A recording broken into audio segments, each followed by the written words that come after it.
Altså forskellen på McMahon Berg og nogle af de andre samarbejdspartnere har jo været, at med McMahon Berg er der jo meget stor fokus på, at de værktøjer, vi bruger og arbejder med, er meget praksisnære. For det første betyder det, at vi i organisationen har oplevet en systematisk måde at arbejde med ledelse på, frem for tidligere. Vi har oplevet en form for professionalisering, mere end vi så tidligere, hvor den personlige del fyldte meget omkring ledelsesrollen.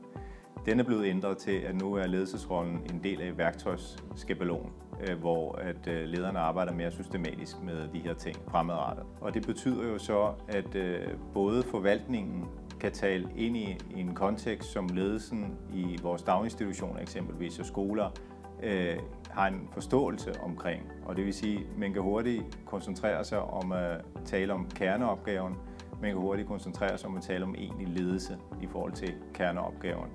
Det er det, de her fælles begreber og den fælles forståelsesramme i virkeligheden er med til at skabe tydeligere kontekst omkring.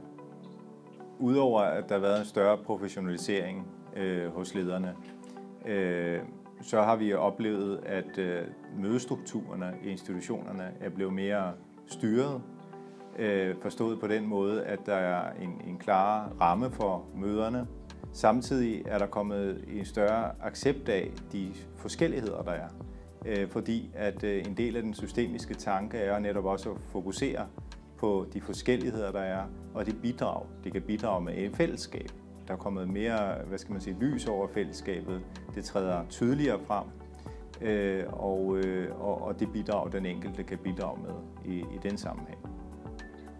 Og det er en forskel fra tidligere. Der bliver skabt en anden måde at forstå hinanden på. Der bliver skabt en anden måde også at kommunikere på.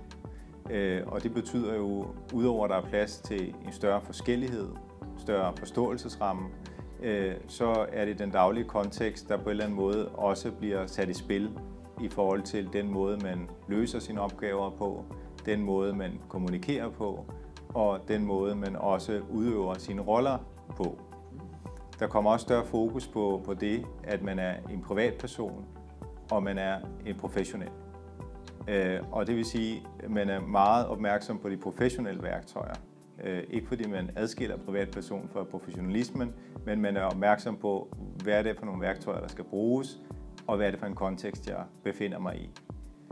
Og da en stor del af den her forståelsesramme er fælles, i forhold til, at lederne har været på nogle af de samme uddannelser, har fået nogle af de samme systemiske værktøjer præsenteret, så begynder man også i praksis at have en, kobling mellem den måde, man bruger værktøjerne på, og den måde, man taler om det på. Så det er hele måden, tingene fungerer på, som er interessant i den her forbindelse, for os i hvert fald. Og det er der, vi kan mærke effekten, det er, at det bliver brugt i praksis.